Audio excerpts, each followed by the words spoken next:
Anda kembali menyaksikan Kompas Malam, Saudara. Menjelang laga melawan Tiongkok di putaran ketiga kualifikasi Piala Dunia Zona Asia, Timnas Indonesia menggelar latihan tertutup Selasa malam. Latihan Timnas Indonesia digelar di Stadion Madia Senayan Selasa malam. Namun awak media tak diperkenankan untuk meliput. Sesi latihan yang digelar tertutup itu rencananya akan diisi materi taktik permainan.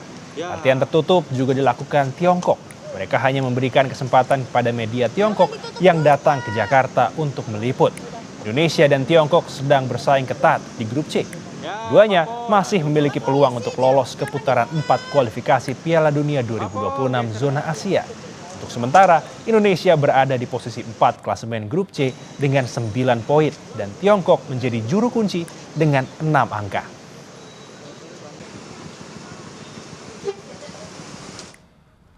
Kepala Pencari Bakat Simon Tahamata menyampaikan bahwa secara pribadi ia sangat menyukai strategi dengan formasi 4-3-3. Formasi yang kerap dipakai Total Football menekankan fleksibilitas dan kemampuan berpindah peran di antara lini.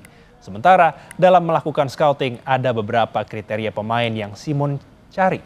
Di antaranya memiliki kekuatan kaki sama bagusnya antara kiri dan kanan dan mentalitas pemenang.